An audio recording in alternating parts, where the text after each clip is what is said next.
आप सभी का स्वागत है अपने YouTube चैनल केआरएस क्लासेज में।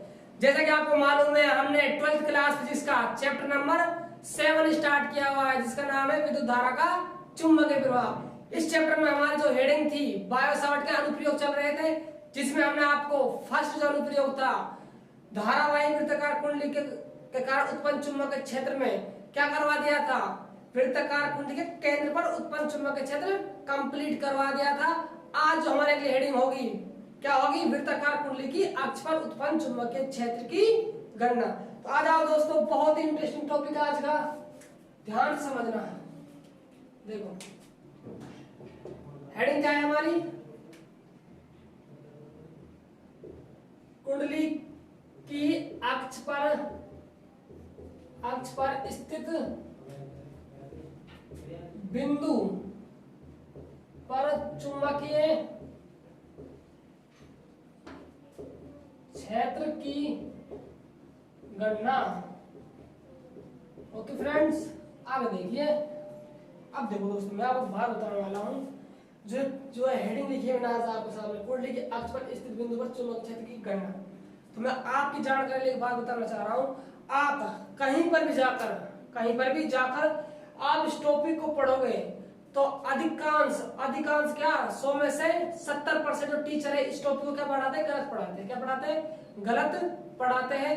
और जो भी इस वीडियो को देख रहा होगा, जिसने आज तक कहीं पर भी पढ़ा होगा, तो वो इसको जब पढ़ेगा तो जरूर उसके समझ आ जाएगा कि हाँ, हमने वास्तव में आज तक इसको गलत ही पढ़ा है।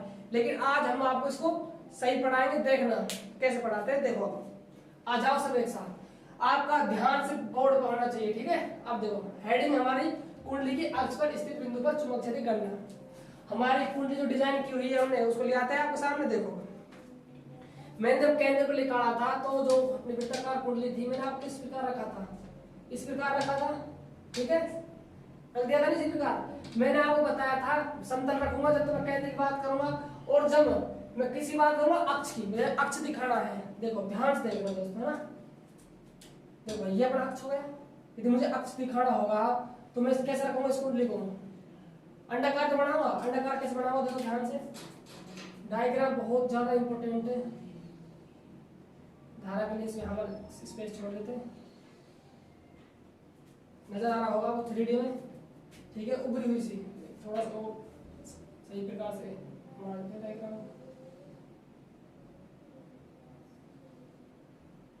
इसमें मान लीजिए आई धारा प्रवाहित हो रही है, इसमें भी आई धारा। सही बढ़ गया, नहीं बढ़ा, ठीक है। और आप डिजाइन कर रहे हैं ना अपने हिसाब से ना, अंडाकार होनी चाहिए थोड़ी, है ना, इससे ठीक है, कोई दिक्कत नहीं, काम चल जाएगा इससे, ठीक है। अब देखो आगे, आई धारा प्रवाहित हो रहा है, तो देखो ये है। एक बात समझो ध्यान से, देखो आप सबको दिखाई दे रहा होगा, बात करूं मैं यहाँ से, दूसरा पेन कुछ लेता हूँ। देखो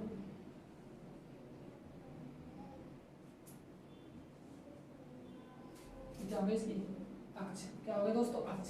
देखो अब यहाँ पर मैंने ऐसा क्यों लिया है और ये क्यों लिया है, ठीक है। देखो ध्यान समझना, मैंने इस पेन को यक्ष मान लीजिए, क्या मान लिया, अक्ष मान ली।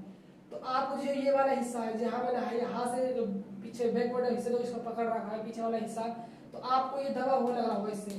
तो ये वाली अपनी स्पेस है परिधि की, इससे क्या लगा पड़ा है, दबा पड़ा है, यानी कि अंदर एंटर नहीं हो रहा है, बीच से कट रहा है नहीं, इसलिए यहाँ पर काटा हुआ है। अब देखो इसको आगे, अब आपको यहाँ देखो, यहाँ लग रहा होगा कि बाहर निकल रहा है, क्या निकल रहा है, अंदर से बाहर निकल रहा है, इसलिए इसको अंदर से बाहर दिखाया हुआ है। बात क्लियर है, आगे समझो क्लियर है। मान लीजिए इसकी अक्ष पर यहाँ पर हमें चुंबकीय क्षेत्र का मान ज्ञात करना है, और यहाँ पर कोई बिंदु P स्थित है, ठीक है। हम क्या पढ़ रहे हैं, बायो सावर्ट का अनुप्रयोग पढ़ रहे हैं। तो बायो सावर्ट क्या करेगा, अल्पांश लेगा, नहीं लेगा अल्पांश। तो बायो सावर्ट ने यहाँ पर समान लंबाई के, किसके भाई दोस्तों, समान लंबाई के दो अल्पांश लिए, एक तो यहाँ पर लिया और एक पर यहाँ पर लिया। समान लंबाई का अल्पांश यदि डीएल लंबाई का है तो ये भी किसका लंबाई का होगा, डीएल लंबाई का ही होगा। अब देखो मैं अल्पांश लेके दिखाता हूँ आपको, ध्यान से समझना, बहुत ही इंटरेस्टिंग टॉपिक है ये, प्रैक्टिकली पूरा। अब देखो मैं एक पेन और ले लेता हूँ यूज आपके लिए। देखो अब देखो, जो ये इस प्रकार है कुंडली, ठीक है, यहाँ पर एक अल्पांश है और यहाँ पर एक अल्पांश है, ठीक है। और ये क्या होगा, इसकी अक्ष हो गई, यहाँ पर कोई बिंदु P स्थित है, तो ठीक है ये अल्पांश हो गया, ये भी अल्पांश हो गया, ठीक है।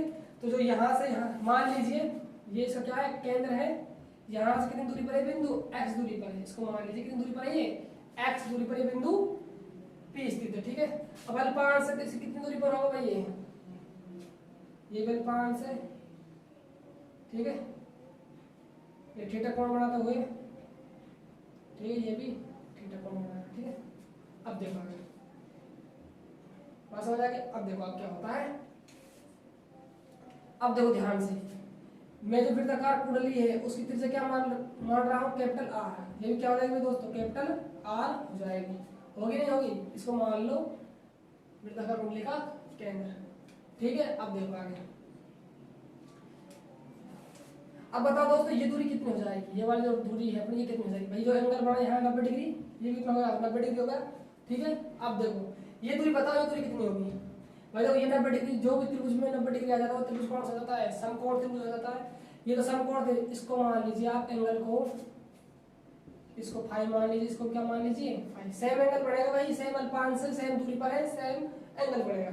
इस दूरी को बताओ तो ये क्या होगा, कौन सा लंब, ठीक है, ये क्या होगा आधार, ये क्या हो जाएगा कर्ण। कर्ण निकालना है तो पाइथागोरस में क्या कहती है, कर्ण का स्क्वायर बराबर होता है लंब का स्क्वायर प्लस में आधार का स्क्वायर, तो ये क्या हो जाएगा आर स्क्वायर प्लस में एक्स स्क्वायर, सेम दूरी है, ये कितनी हो जाएगी आर स्क्वायर प्लस में एक्स स्क्वायर। अब आ जाओ, अब बहुत इंटरेस्टिंग बात है, ध्यान से समझना। अब हमें देखनी है जो बिंदु P है उस पर चुंबक के क्षेत्र की दिशा किस ओर होगी, ठीक है। अब देखो ध्यान से, चुंबक के क्षेत्र की दिशा देखनी दोस्तों, है ना, इसको रख देते हैं, इसका यूज नहीं है। अब देखो, अब देख रहे हैं चुंबक क्षेत्र की दिशा, ये कुंडली है, ठीक है, और धारा किस प्रकार प्रभावित हो रही है, क्लॉकवाइज, क्लॉकवाइज चल रहा है सारा काम, बात समझ आ रही है, क्लॉकवाइज देखो दोस्तों, ठीक है। अब देखो इस प्रकार, यहाँ देखोगे तो मैं देखूंगा तो क्लॉकवाइज नजर आ रही है, ठीक है, क्लॉकवाइज तुम्हें देखनी है, ठीक है। एक तार लेना है, इस प्रकार उसको मोड़ना है, फिर प्रैक्टिकल करना है हाथों से, ठीक है। अब देखो यहाँ अल्पांश है, यहाँ अल्पांश, सबसे पहले मैं इस अल्पांश का चुंबक क्षेत्र की दिशा देखना चाह रहा हूँ, किस पर बिंदु P पर। तो देखो धारा इस प्रकार बह रही है, धारा कौन धारा बन गई, वृत्ताकार धारा बन गई, और दाहिने हाथ के नियम से हम वृत्ताकार धाराओं के लिए चुंबक क्षेत्र दिशा ज्ञात कर सकते हैं, करवाया हुआ है आपको, ठीक है। और कहा था मैंने इससे पहले वाले लेक्चर में कि सबसे पहले आप चुंबक के क्षेत्र की दिशा ज्ञात करने के नियम पढ़ के आना, तो आशा करता हूँ आप पढ़ के आए होंगे, या जो पढ़ के आए हो उसके बहुत ही अच्छी तरीके से समझ आएगा, ठीक है। अब देखो आगे, धारा इस प्रकार प्रवाहित हो रही है, ठीक है। तो क्या होता है फिर धाराओं के लिए, क्या होता है भाई, जो उंगलियां है वो किसी दिशा में चाहिए, उंगली घूमने की दिशा, धारा की दिशा प्रदर्शित करे, तो अंगूठा क्या प्रदर्शित करेगा, चुंबक के क्षेत्र की दिशा को प्रदर्शित करेगा, ये नियम था। तो देखो धारा इस प्रकार बह रही है, देखो यहाँ पर है, तो ये किसमें हो गया, बिंदु P की ओर हो गई, उंगलियां धारा की दिशा में घूम रही है, किसमें घूम रही है, धारा की दिशा में, तो इसकी दिशा क्या हो जाएगी, अंगूठे की लंबवत अंदर की ओर, क्या हो जाएगी दोस्तों, लंबवत अंदर की ओर, यानी अंदर की ओर हो रही है। तो मैं इसको यहाँ बिंदु P ले लो, तो मैं इसको कुछ ऐसे दिखा सकता हूँ, नजर आ रहा होगा अंदर की ओर आपको, ठीक है। कितने डिग्री एंगल पे है, 90 डिग्री, कितना एंगल पे है 90 डिग्री, सॉरी यहाँ 90 डिग्री ना, ऐसे लो इसको, यहाँ बिंदु P यहाँ नजर, यहाँ दिखा दो, चलो, तो ये कितना एंगल बढ़ गया, 90 डिग्री बढ़ गया, किसी दिशा हो गई ये DB। चलो इसके कारण मान लो चुंबक क्षेत्र क्या है, DB1 है, सेम हो रहा है, मान लेंगे लास्ट में जाकर DB1 बराबर DB2, इसको क्या मान लेंगे, DB2 मान लेंगे। इस कारण ये डायरेक्शन दिखाने के लिए, अलग शो करने के लिए लिया गया है, DB1 ले रहा हूं मैं, ठीक है, अलग दिखाने के लिए, ठीक है। अब देखो, अब किसकी बात कर रहा हूं मैं, अल्पांश, इसकी बात कर रहा हूं। चलो ऐसे करो, अल्पांश को नाम दे दो, इसको DL1 दे दो, इसको DL2 दे दो, चलो दे दो, कोई फर्क नहीं पड़ रहा है, सेम लंबाई लिख देंगे। जब हम थ्योरी लिखेंगे इसकी, जब वहां पर एक लाइन लिख देंगे, DL1 और DL2 की जो लंबाई क्या है, समान है, ठीक है, घबराने की कोई जरूरत नहीं है, समझने के लिए बेस्ट समझ आएगा यदि आप DL1 मान के DL2 मान के करोगे, ठीक है। आगे आ जाओ, अब देखो, अभी से अल्पांश की बात करते हैं कि इसके कारण चुंबक क्षेत्र दिशा होगी किस ओर होगी, है ना। अब देखो इसकी तो कहाँ अंदर की ओर होगी लंबवत, है ना। अब देखो इसकी, देखो यहाँ पर है, धारा किस प्रकार बह रही है, इस प्रकार बह रही है। अब धारा इस प्रकार जा रही है, तो देखो मैं ऐसा करता हूँ, इसको एक सेकंड मार्कर को यहाँ रख देता हूँ, है ना, समझने के लिए, चलो ठीक है। अब देखो ये अपना हो गया हाँ अल्पांश, ठीक है। अब देखो धारा इस प्रकार बह रही है, इसमें इस प्रकार रोटेट हो रही है। मैंने क्या बताया था आपको क्या बताया था कि जो उंगलियां घूमने दिशा किस प्रदिश करे, चुंबक के क्षेत्र को प्रदिश करनी चाहिए। और देखो ये किस हो रही है भाई, उंगली कहाँ होनी चाहिए सबसे पहले तो जिस बिंदु पर ज्ञात करना है उस होना चाहिए। जो उंगली घुमाएंगे फिर घूमने दिशा क्या प्रदिश करेगी, धारा दिशा को, तो अंगूठा क्या प्रदिश करेगा, चुंबक क्षेत्र की दिशा को। तो ये हो गई, देखो ये हो गया, ये कहाँ पर होगी उंगलियां, कहाँ पर हो गई, बिंदु पी की ओर हो गई। घुमा दो, घुमा इस प्रकार घूम रही है, देखो इस प्रकार नजर आ रहा होगा, इस प्रकार घूम रही है, इस प्रकार घूम रही है। तो अंगूठा क्या प्रदिश कर रहा है, चुंबक क्षेत्र दिशा किस ओर, बाहर की ओर। किस ओर क्या कर रहा है दोस्तों, बाहर की ओर। तो देखो ये किसी हो जाएगी लंबवत बाहर की ओर, यानी कि आप ऐसे दिखा दो लंबवत बाहर की ओर, ठीक है, लंबवत बाहर की। किस कारण है, dv2 के कारण है, ठीक है दोस्तों। अब देखो घने टीचर क्या गलती करते हैं, वो क्या करते हैं, डीएल अल्पांश का यहाँ मान लेते हैं कि dv1 उत्पन्न हो रहा है, क्या हो रहा है, dv1। लेकिन ऐसा नहीं है, यहाँ dl1 की जो लंबवत दिशा है चुंबक क्षेत्र की वो क्या है, dv1 है। ये इसके कारण ये चुंबक क्षेत्र की दिशा है।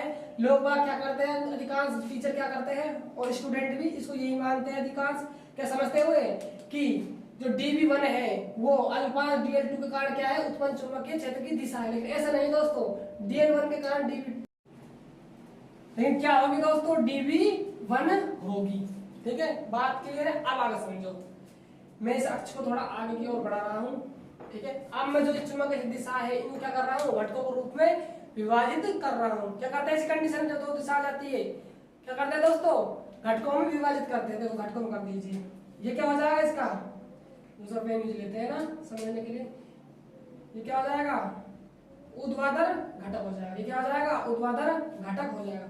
अब दोस्तों ध्यान से बोर्ड पर रखना, यहाँ पर आप अब क्या चलेगी, ज्यामिति चलेगी। जैसे क्लास में पढ़ी होगी आपने ज्यामिति, ठीक है, ध्यान समझना। मैं आपको कंसेप्ट क्लियर करवाऊंगा, लेकिन आपका ध्यान यदि बोर्ड पर होगा तो आपके ही तभी समझ आएगा।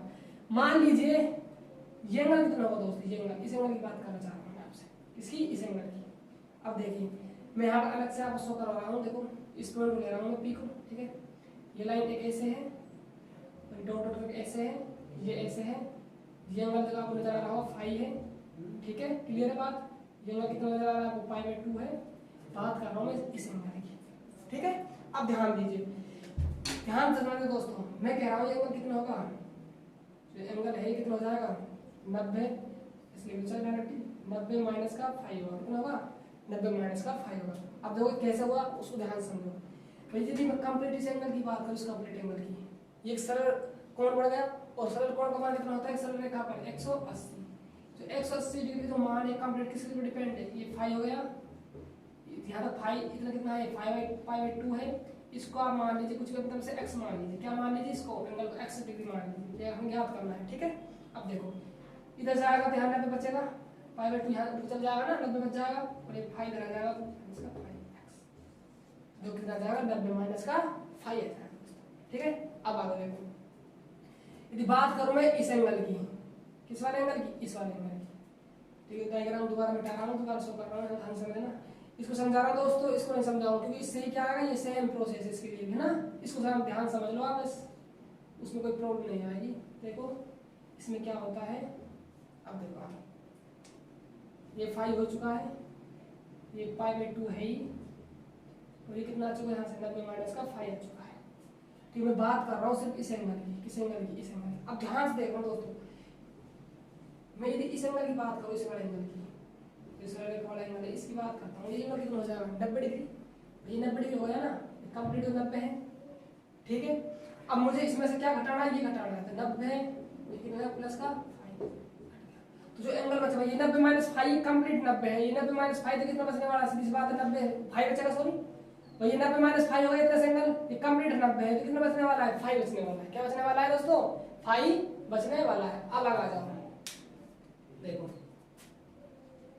मैं बात करूं घटकों की, तो आपने हमेशा पढ़ा होगा, क्या पढ़ा होगा कि जो क्या पढ़ा होगा दोस्तों, जो क्या होता है कोण की तरफ होता है वो तो cos थीटा होता है, कोण की तरफ तो क्या होता है cos थीटा होता है, और cos के सॉरी एंगल के विपरीत क्या होता है sin थीटा होता है।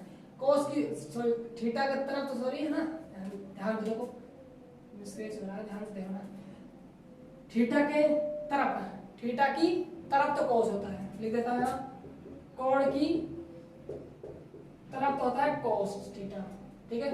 और कोण की विपरीत क्या होता है, sin थीटा होता है, ठीक है। ये बात ध्यान रखनी है आपको, ठीक है। अब देखो ये थीटा हो गया, इसकी तरफ ये क्या हो जाएगा, cos, तो cos, ठीक है। एंगल क्या है हमारे 90 माइनस का फाई, क्या है 90 माइनस का फाई, ठीक है। अब देखो और चुंबक क्षेत्र दिशा क्या है dv1, इसलिए बात कर रहे हैं ना, अभी क्या हो जाएगा यहाँ dv1 हो जाएगा, ठीक है। अब देखो क्या बाहर निकल आएगा भाई, cos 90 माइनस थीटा क्या होता है, अरे क्या होता है मेरे लाड लो, cos 90 माइनस थीटा क्या होता है, sin थीटा, क्या लिख सकते हैं इसको हम, sin थीटा, थीटा क्या है हमारे लिए फाई, क्या है फाई, ठीक है। तो क्या निकल आएगा बाहर dv1 sin फाई, क्या निकल आएगा dv1 sin फाई निकल आएगा। अब देखो इसी प्रकार ये क्या निकल आएगा dv2 sin फाई निकल आएगा, सेम प्रोसेस इसके लिए होगी, ठीक है। ध्यान से करना है ना दोस्तों, ये तो एंगल है हमारा, ये क्या है चुंबक क्षेत्र दिशा की बात करें dv1 की, तो dv1 cos थीटा क्या है हमारे 90 माइनस फाई, और cos 90 माइनस थीटा क्या होता है, sin थीटा होता है, 10th क्लास पढ़ा होगा आपने, है ना। तो dv1 आ गया और इसके कारण dv2 sin फाई आ गया। अब देखो इस एंगल की बात करता हूँ, ये एंगल है, इसी तरफ क्या होगा cos एंगल तरफ, ये cos फाई हो गया, यहाँ पर क्या हो जाएगा cos फाई, यहाँ पर एंगल थीटा सेम फाई बढ़ेगा तो ये क्या हो जाएगा cos फाई हो जाएगा। अब देखो आगे क्या होता है, इसको मैं रफ कर रहा हूँ, है ना, ये कंप्लीट हो चुका है, देखो इसको मैं रफ कर देता हूँ आप समझने के लिए था है तो।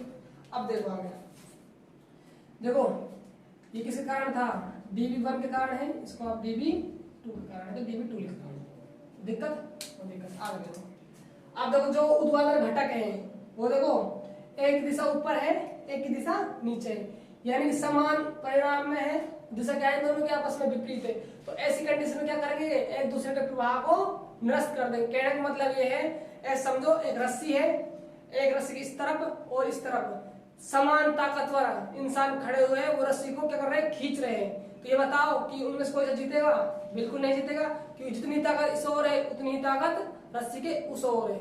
बात समझ रहे, अब क्या होगा, अब रस्सी टूट जाएगी, बिल्कुल साहब टूट भी सकती है और नहीं भी टूट सकती, हो सकता है मजबूत रस्सी ले रखी हो, ठीक है। तो आपने ध्यान नहीं लगा ना, बस टॉपिक से रिलेटेड किया है इसलिए समझना है, ठीक, दिल में नहीं लेनी बात ज्यादा। आगे जाओ बाबू, क्या होगा देखो, अब पिक्चर जो थी डायग्राम की थी आपको समझ आ गई है, तो सिर्फ ये 10 मिनट का टॉपिक रह गया है और कुछ नहीं है इसमें, ठीक है। मैं तो इसका डायग्राम समझना है क्या क्या काम कैसे कैसे हुआ है। अब देखो मैं इसकी थ्योरी लिख देता हूँ आपके सामने, थ्योरी क्या है ध्यान समझना, यहीं पर आपको क्लियर हो जाएगी ये सब चीज। देखो भाई चित्र में एक वृत्ताकार कुंडली को प्रदर्शित किया गया है, चित्र में एक वृत्ताकार कुंडली को प्रदर्शित किया गया है जिसकी त्रिज्या कैपिटल आर है, जिसकी त्रिज्या क्या है, कैपिटल आर है, इसके ऐसे लिखो चलो, कैपिटल आर है और इस पर समान लंबाई के तौर पर dl और d2 की कल्पना करते हैं। इस कुंडली पर ऐसे लिखो, इस जितना हो सके शॉर्ट करेंगे इसको, है थ्योरी को, इस कुंडली पर समान लंबाई के अल्पांश dl1 व dl2 की कल्पना चालू नहीं, कल्पना है ना, कल्पना करते हैं, ठीक है। आगे देखो भाई क्या होता है, कल्पना कर ली हमने dl1 की और dl2 की, ठीक है। अब देखो इसके केंद्र O से स्मॉल x दूरी पर बिंदु P स्थित है, जहां पर हमें चुंबकीय क्षेत्र का मान ज्ञात करना है। देखो इसके केंद्र O से स्मॉल x दूरी पर एक बिंदु P स्थित है, जहां पर हमें और आपको इसमें लिखना है समझाने के लिए, जहां पर हमें चुंबकीय क्षेत्र का मान ज्ञात करना है। ठीक है बाबू, आगे आ जाओ मेरे शेरों। क्या होगा अब देखो। ठीक है, अब देखो क्या हो रहा है। आगे देखने पर हमें नजर आ रहा है कि अल्पांशकार चुंबक क्षेत्र की दिशा है उनको हम किस में क्या विभाजित किया, घटकों को रूप में विभाजित करते हैं। देख दो इस बात को। स्पेस देखे ना, एक लाइन छोड़ देना, यहाँ से स्टार्ट करना है। इस देखो, अल्पांशों के कारण उत्पन्न चुंबकीय क्षेत्र को घटकों के रूप में वियोजित करते हैं। किस में वियोजित करते हैं? घटकों के रूप में वियोजित करते हैं। देखो नजर आ रहा होगा आपको, जो ऊर्ध्वाधर घटक है वो समान परिमाण में तथा दिशा में विपरीत होने के कारण एक दूसरे के प्रभाव को कर देते हैं, निरस्त कर देते हैं। तो देखो वियोजित करते हैं, इनके ऊर्ध्वाधर घटक परिमाण में समान, परिमाण में समान तथा लिखा हुआ है ना, चलिए ऐसे यहाँ पर कंप्लीट कर देते हैं। परिमाण में समान तथा, यहाँ नहीं लिखना, चलो हर जगह नहीं नीचे ना, तथा दिशा में विपरीत होने के कारण एक दूसरे के प्रभाव को निरस्त कर देते, क्या कर देते हैं दोस्तों? निरस्त कर देते हैं। लेकिन ये 36 घटक उत्पन्न करते हैं, परिणामी चुंबकीय क्षेत्र की मान उत्पन्न करते हैं ना। लेकिन 36 घटक परिणामी चुंबकीय क्षेत्र उत्पन्न करते हैं, उत्पन्न कर देते हैं। देखो आप यहाँ पर 36 घटक है, उनकी जगह आप इस ब्रैकेट में ये भी लिख सकते हो ना, और जो ऊर्ध्वाधर घटक थे हमारे ये वाले, इनके यहाँ ब्रैकेट में आप इनको भी लिख सकते हो दोनों। ठीक है, कॉमन लगा के। ठीक है, आगे देखो। आप फिलहाल बोर्ड में जगह नहीं रही है, आप इसका स्क्रीनशॉट ले लीजिए ना। आप इसको सोल्व करते हैं, इसकी डेरिवेशन करते हैं। ठीक है, लो भाई लो, स्क्रीनशॉट लो ना, ले लिया होगा। चलो आपने फोन मांग ली, इस प्रकार लिए, इस प्रकार करो। हो गया होगा तो ठीक है भाई, हो गया है ना। आगे देखो भाई, आगे क्या क्या होता है देखो। अब ध्यान समझो, जो ऊर्ध्वाधर घटक थे वो तो आप कैंसिल आउट हो चुके हैं। अब बचे कौन से घटक? 36 घटक। अब देखो ये जो घटक है, ये बहुत सारे घटक मिलकर बने हुए। देखो ये स्थिति अपनी, इस पर बहुत सारे घटक स्थित हुए होंगे। जब क्या उत्पन्न क्या होगा? कंप्लीट चुंबकीय क्षेत्र उत्पन्न क्या होगा इन्होंने। तो मैं बात करूँ चुंबकीय क्षेत्र की, किसकी बात करूँगा? चुंबकीय क्षेत्र की। तो चुंबकीय क्षेत्र है, देखो देखो यहाँ पर हेडिंग आते। अब चुंबकीय क्षेत्र लिखा है दोस्तों, चुंबकीय क्षेत्र। अब चुंबकीय क्षेत्र क्या होगा देखो भाई, कैपिटल बी मान रहा हूँ मैं चुंबकीय क्षेत्र, भाषा में कैपिटल बी, और किसके बराबर होगा ये? डी बी साइन फाइव बराबर किसका होगा? D B sine five. मैं मान रहा हूँ यहाँ चूक करके डी बी 1 बराबर है डी बी 2, इसको मानने का अपने डी बी माना। कोई प्रॉब्लम? भाई जो सेम अल्पांश लंबाई के हैं, सेम दूरी पर बिंदु स्थित है, तो सीधी सी बात दोस्तों सेम चुंबकीय क्षेत्रफल होगा। ठीक है, तो जो db1 है वो बराबर db2 होगा, इसको मैं कंप्लीट क्या मान सकता हूँ? db मान सकता हूँ। ठीक है, ये तो क्या हुआ? ठीक है, ये तो निकला चुंबकीय क्षेत्र किसके कारण? अल्पांश। लेकिन हम बात करें संपूर्ण कारण, किसके? जो संपूर्ण वृत्ताकार कुंडली, इसके कारण कितना चुंबकीय क्षेत्र उत्पन्न होगा। तो क्या करते हैं इस कंडीशन में? समाकलन करते हैं। तो यहाँ लिखो संपूर्ण कुंडली के कारण, यहाँ आप डीबी भी लगा सकते हो ना, 5 की बात करें चलो डीबी लगा लो, उसका प्रॉब्लम नहीं। ठीक है, अब देखो आगे, चाहे डीबी लगाओ चाहे मत लगाओ, डी मत लगा रहे, कोई दिक्कत नहीं। ठीक है। संपूर्ण कोण ज्ञात करें तो बी डीबी साइन फाई। बात समझ आ रही है? अब देखो हमें किसकी वैल्यू रखनी है, डीबी की वैल्यू रखनी है। अब डीबी की वैल्यू कैसे निकलेगी, सोचो जरा, डीबी की वैल्यू कैसे निकलेगी, लगाओ दिमाग, लगाओ, देखते हैं कितना दिमाग लगाते हो। डीबी क्या है, अल्पांश के कारण उत्पन्न चुंबक क्षेत्र है डीबी। बात समझ आ रही है भाई, डीबी क्या है, अल्पांश के कारण उत्पन्न चुंबक क्षेत्र तो है। अल्पांश कौन सा है, ये वाला ले लो चाहे ये वाला, सेम है, कोई प्रॉब्लम नहीं, ये अल्पांश हो गया। और अल्पांश का बायो सावर्ट के नियम से कितना होता है चुंबक क्षेत्र, new not upon 4 pi ideal sin theta बटा r स्क्वायर, ये तो होता है, बिल्कुल होता है जी।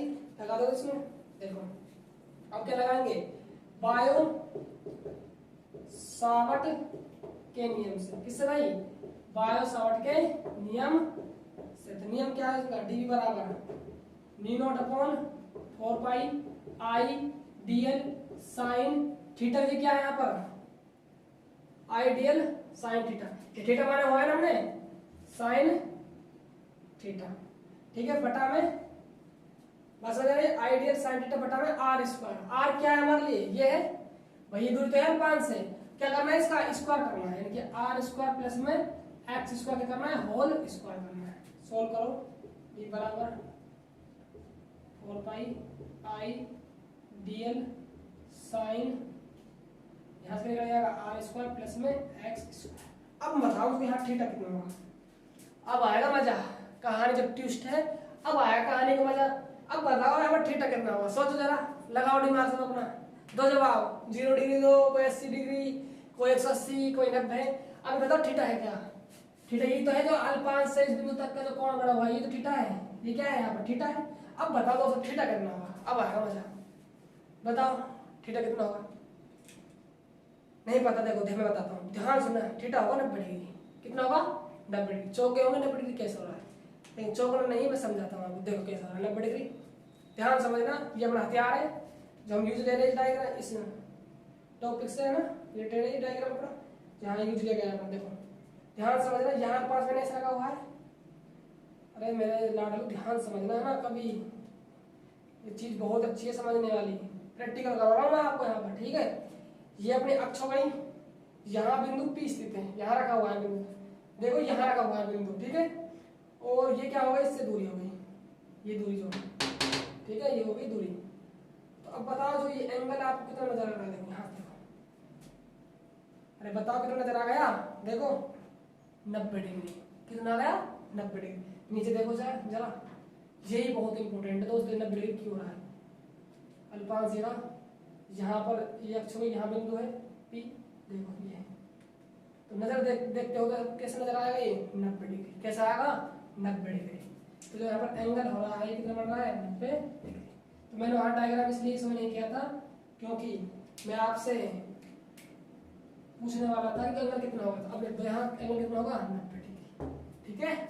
अब आ जाओ आगे, और साइन 90 क्या होता है दोस्तों, गणित होता है, तो क्या बचेगा, न्यू नॉट आई डीएल बटा में 4 पाई आर स्क्वायर प्लस में एक्स स्क्वायर हो जाएगा, ठीक है।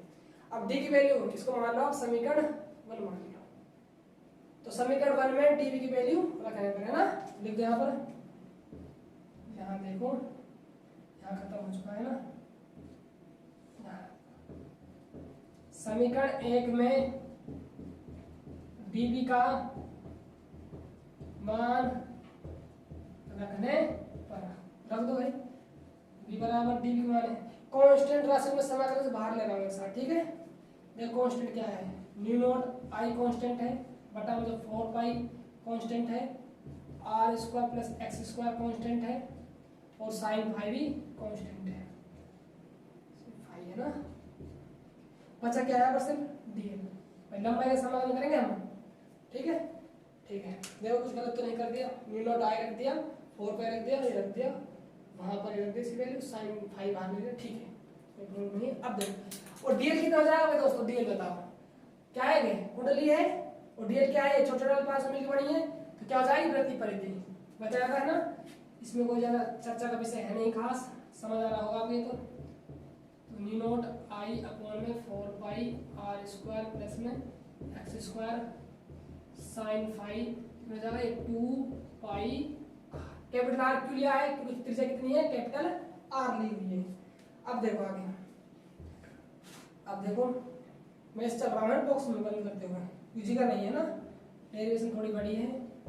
जो कुछ कट रहा होता नजर आ रहा था, पाई ने पाई को मार दिया, चल 24 मार दो, चल बचा क्या? क्या फिर बचा, इसको लिख दो, क्या बचा? U not I sine five capital R बटा 2 आर स्क्वायर प्लस में एक्स स्क्वायर। अब बता दो साइन फाइव में निकालो, किसकी वैल्यू निकालनी है हमको? साइन फाइव की किसकी निकालनी है? निकाल रहा हूं साइन निकालते हैं। साइन फाइव वैल्यू देखो भाई, साइन फाइव कितना होगा? फाइव का कौन सा है? इस त्रिभुज में आ त्रिभुज कौन सा है?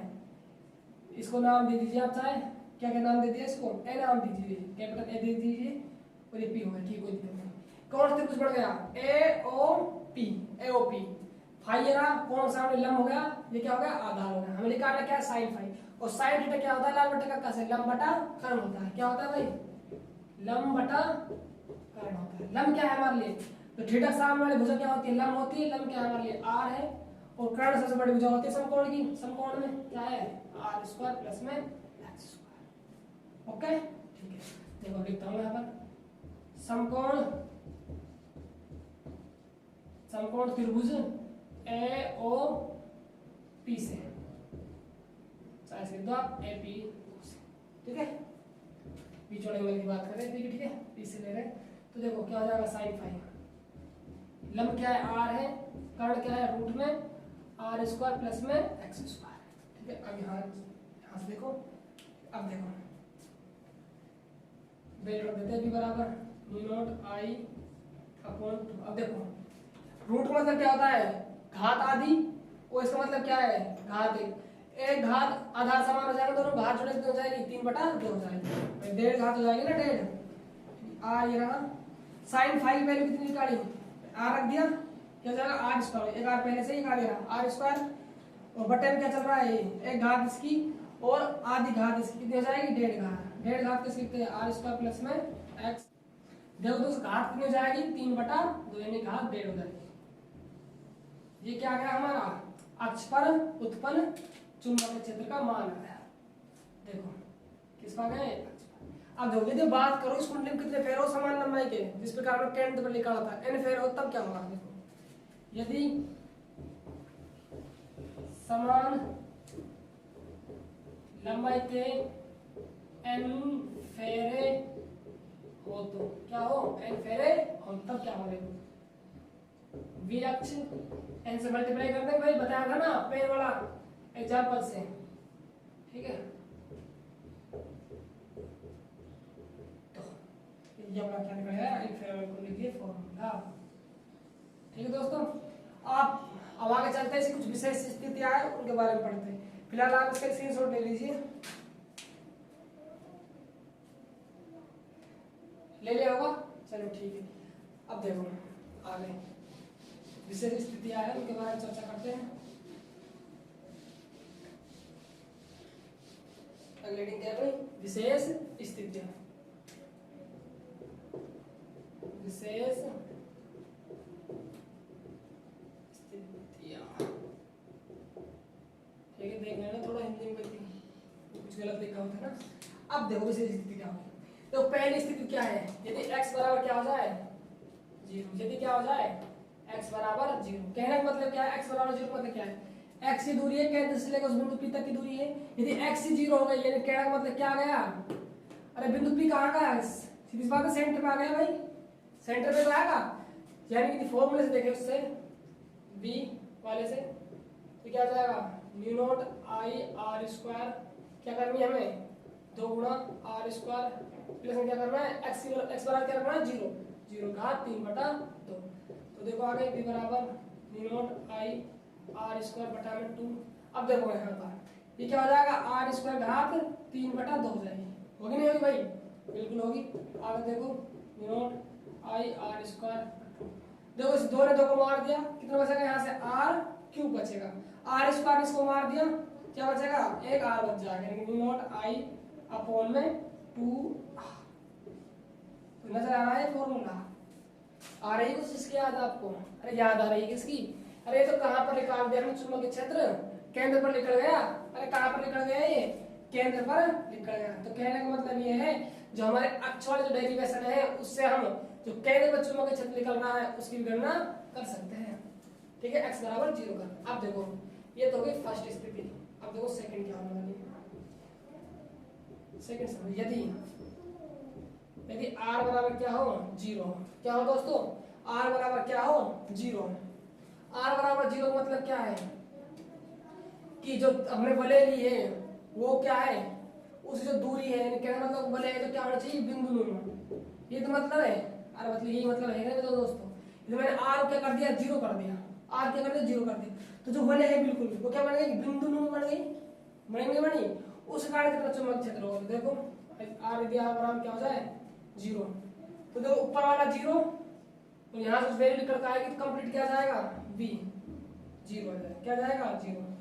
ये हमने पढ़ा था कि जब भी कोई बिंदु किस पर आ जाए, चालक तार पर आ जाए, चुंबकीय क्षेत्र क्या होगा 0 होगा। तो ये हमने सिद्ध भी कर दिया क्या होगा कि कितना 0 ही होगा। अगली स्थिति देखो, इससे बहुत चीजें सिद्ध हो रही है ना। यदि क्या हो, यदि x बराबर क्या हो जाए r हो जाए, x बराबर क्या हो जाए r हो जाए। x बराबर r का मतलब क्या है दोस्तों, जो हमारा जो x है वो कहाँ आ जाए, धारावाहिक वृत्ताकार प्रणाली की परिधि पर आ जाए। किस पर आ जाए, परिधि पर। जब ये परिधि बिंदु आ जाएगा P तो कह सकते हैं जो r बराबर x होगा, अरे होगा नहीं होगा, r बराबर x होगा नहीं होगा, बिल्कुल होगा। तो देखो वहां पर रखो x क्या रख दो, r रख दो ना। देखो v बराबर इसमें रखो ना, i r square 2r square x जगह r रख दो, r स्क्वायर घात 3 बटा, आगे देखो v बराबर v नॉट i अपॉन में r स्क्वायर। ठीक है, ये कितना हो जाएगा 2 तो है ही, r square plus r square कितना हो जाएगा 2r स्क्वायर घात 3 बटा 2। ठीक है, आगे देखो इसको लोग कर देते हैं ना, समझ यहाँ से। अब देखो क्या बचेगा, देखो ऊपर से क्या बचा न्यू नोट आई r स्क्वायर बटा में 2, इसकी क्या है 3 बटा 2 है। 3 बटा 2 मतलब क्या है, मान लीजिए x की घात 3 बटा 2 है, इसका मतलब क्या है एक तो सिर्फ x है और एक क्या है गुणा में रूट x है, यही तो होता है भाई, इसकी घात आधी इसकी एक जुड़ के 3 बटा 2। तो मैं इसको कैसे लिख सकता हूँ, 2 ऐसे लिख सकता हूँ, एक बार तो 2r स्क्वायर लिख सकता हूँ ना, एक बार कैसे लिख सकता हूँ ऐसे, यानी कि 2r स्क्वायर। बात क्लियर है। अब देखो कुछ कॉमन निकल रहा हो तो कॉमन निकाल लो। देखो ये तो कट ही गया, किस पे कर, तो आर स्क्वायर में आर स्क्वायर खत्म कर दिया, बात खत्म इसकी है ना। अब देखो इसमें से 2 बचा, यहाँ से रूट 2 और रूट 2 ही होगा, आर स्क्वायर है, क्या है दोस्तों आर स्क्वायर है, तो इसमें से क्या बाहर निकल आएगा, आर बाहर निकल आएगा। ठीक है, अब देखो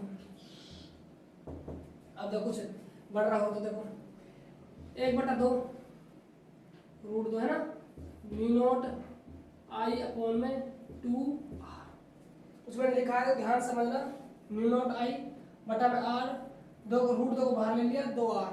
ठीक है, यहाँ पर आ जाएगा, ठीक है कोई दिक्कत नहीं। अब देखो ये क्या बन गया, mu not I upon 2r क्या बन गया, केंद्र पर उत्पन्न चुंबकीय क्षेत्र क्या बन गया ये, इसको हम क्या लिख सकते हैं परिधि लिख सकते हैं, किस पर परिधि पर है ना, 1/2 b केंद्र क्या बन गया v केंद्र। ये क्या है दोस्तों हमारा एक और फॉर्मूला निकला है, इससे क्या सिद्ध होता है, यदि आपको परिधि पर चुंबकीय क्षेत्र का मान दे रहा हो तो आप केंद्र पर उत्पन्न चुंबकीय क्षेत्र का मान ज्ञात कर सकते हैं। तो दोस्तों ये हमारा टॉपिक था, किस पर था आज, कुंडली के अक्ष पर किसी बिंदु पर उत्पन्न चुंबकीय क्षेत्र का मान कैसे ज्ञात करते हैं। मिलते हैं एक नेक्स्ट वीडियो के साथ जब हम नेक्स्ट बायोसावर्ट का नियम देखेंगे।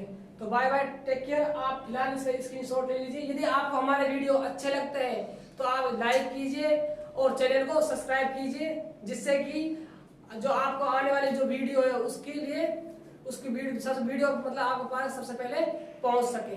तो मिलते हैं नेक्स्ट वीडियो में। Thank you, bye bye.